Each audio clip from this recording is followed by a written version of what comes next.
Tonight, we'd like to begin by telling you that we encourage you to move forward in seeking the resignation or removal of Mr. Winkler from our school board. It is quite clear after last week's meeting that he does not uphold the oath to serve and protect our children, and clearly doesn't understand that our community expects every Saugus District employee to be a strong, honest character. To the Saugus community, through your actions last week, you demonstrated that when a community comes together, we will not tolerate anything short of excellence and professionalism from our elected officials.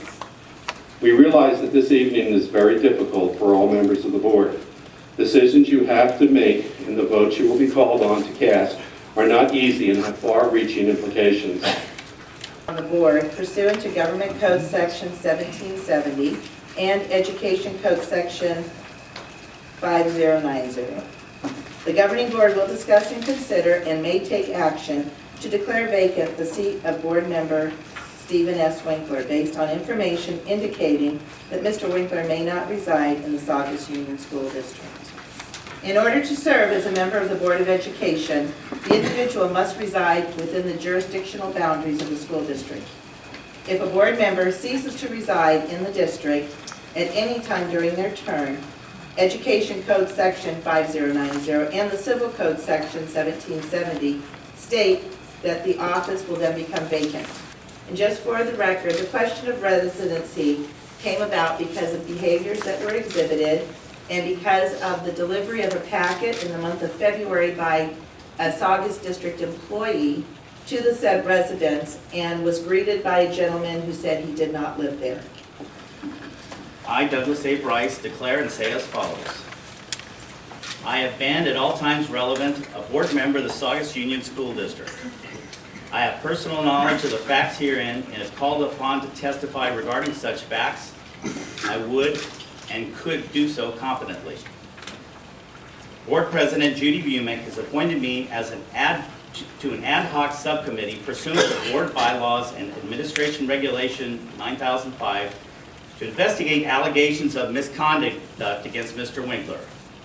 On June 14th and 16th, I and legal counsel for the district met with Mr. Winkler for the purpose of providing him with the opportunity to respond to certain allegations against him. During our meeting of June 16, 2013, Mr. Winkler was also asked about certain documents that had been provided to the district and purported to be copies of court documents signed by Mr. Winkler indicated that Mr. Winkler lived at 12614 Herrick Avenue in Sylmar, which is an address outside the Saugus Union School District. Specifically, these were a request for civil harassment restraining orders in Los Angeles Superior Court, case number PS 014687, filed on August 22, 2012, a copy of which is attached hereto as Exhibit A, and a request for civil harassment restraining orders in Los Angeles Superior Court, case number PS 014970, filed on January 7, 2013, a copy of which is attached herein as Exhibit B. Mr. Winkler also was provided a copy of a blog post titled, Game Over, multiple court docs suggest Winkler lived in Sylmar while serving in Saugus, a copy of which is attached herein as Exhibit C. Mr. Winkler indicated he was renting storage space and not a room at the Herrick Avenue address. Mr. Winkler asked whether he had ever lived in Sylmar. He stated he had lived there about 30 years ago, but had not lived there since 927 Avenue Terraza in Santa Clarita. Mr. Winkler produced from his pocket 2 envelopes addressed to him at the Rio Grande address, postmarked on May 31st, 2013 and March 21st, 2013, and 1 envelope addressed to him at the Avenue Teresa address, postmarked August 12, 2012. The law, specifically Education Code Section 5090 and Government Code Section 1770, provides that a vacancy in office occurs upon the happening of a number of specified events, one of which is when the holder of an office that requires local residency ceases to become or ceases to be a local resident of the district in which the office is held. Mr. Winkler, I'm addressing you now. You are a trustee. That means you watch out for the children in this community. and you're expected to go above and beyond in areas of integrity and truth. I've spent several hours with you lately on the phone and in person. I've become acquainted with you through the local Republican clubs.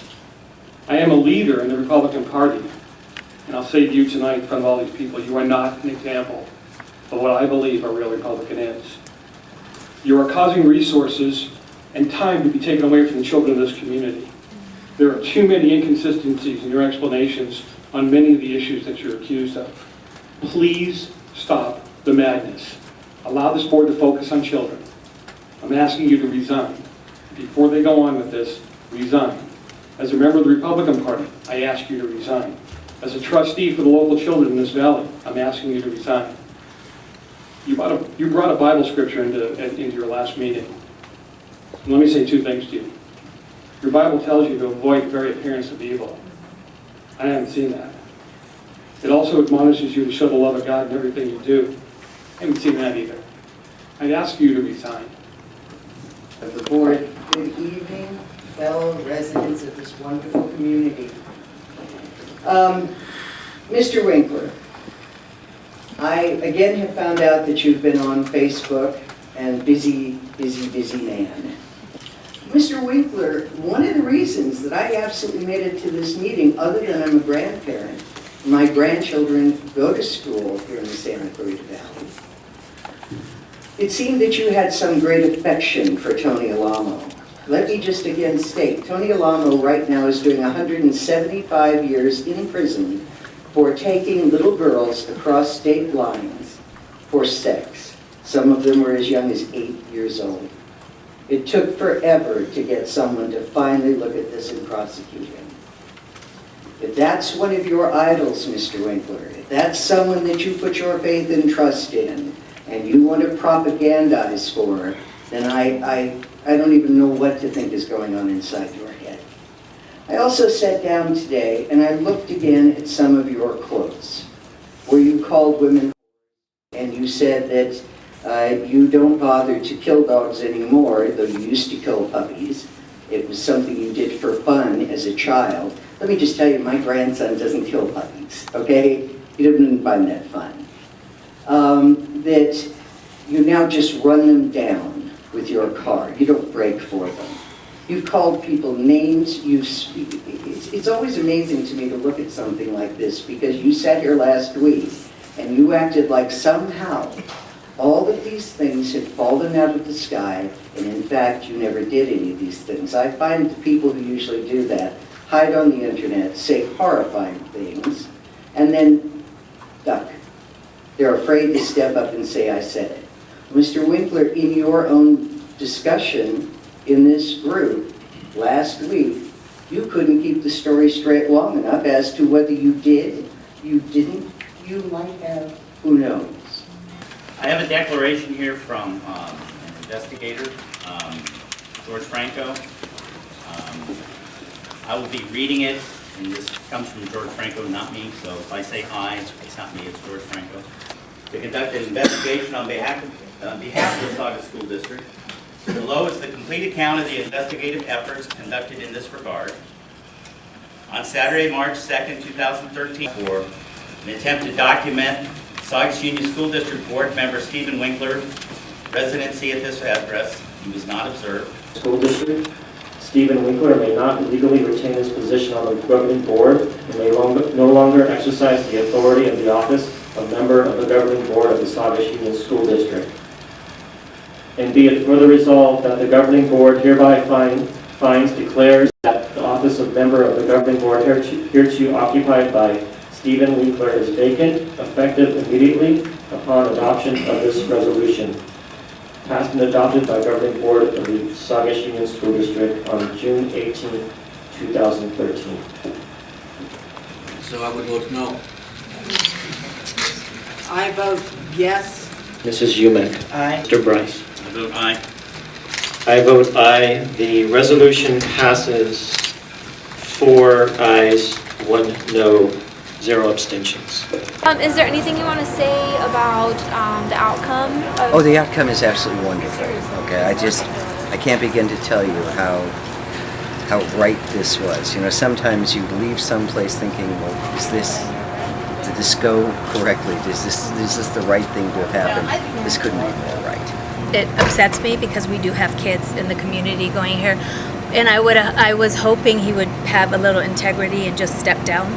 But I'm happy with the way it's going, and that they're going to get him off the board. I mean, this isn't the way you'd probably expect it to end, but I mean, the evidence was clear. There was really no doubt that he doesn't live in this district, and he hasn't lived in this district. So, probably a lesson not to mess around too much, or you get a lot of prying eyes. But it does seem that the district was onto this for a while, and they had quite a bit of evidence.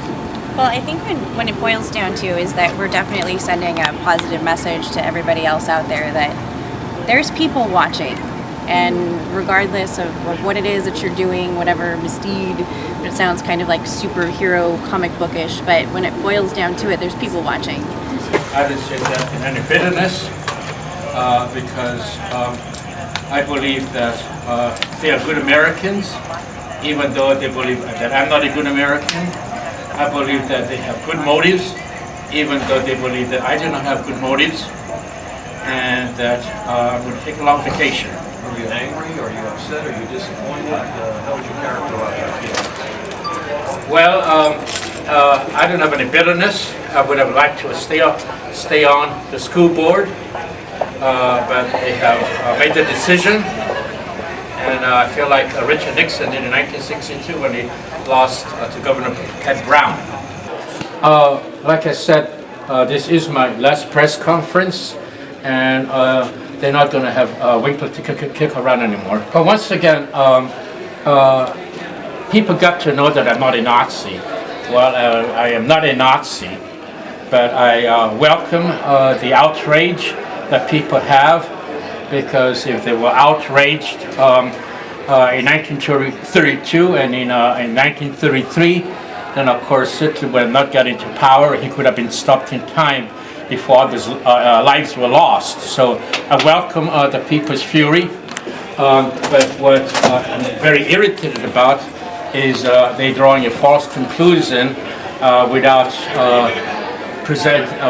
me allowing to present my side of the case. And when I made a considerable amount of effort and energy I put into typing up a statement, nobody would even read the first sentence or the first paragraph of my statement. So I think the democratic American way is to listen to both sides of the case. Well, apparently I was hacked, and I asked the police department if I can file a complaint, and they said no. I asked the sheriff department if I could file a complaint. They said no, but they gave me a list of government agencies that I could pursue an investigation to clear my name. However, if the hacker lives in Somalia, there isn't a whole lot they can do about it. And once again, if I do, let's say, press forward with this, if you're not willing to listen to my side of the case, even if God came down and said, Mr. Winkler did not make those comments, they will not believe me. Because so far I tried to have reasonable discussions with people, rational discussions with people, and they have turned the other way, not willing to listen to my side of the case. It's not legitimate because look at all the documents that presented proof that I do live in the district. But just like last week when I tried to issue statements saying that allegations are completely false, nobody would listen to me. And I showed them the proof, and they wouldn't listen to me now because they're programmed to hate me, to dislike me, just the same way they were programmed to dislike Richard Nixon. Where are you going home to tonight? I'm going to go visit my brother, because I need to, should we say, a party, and his wife's get wine.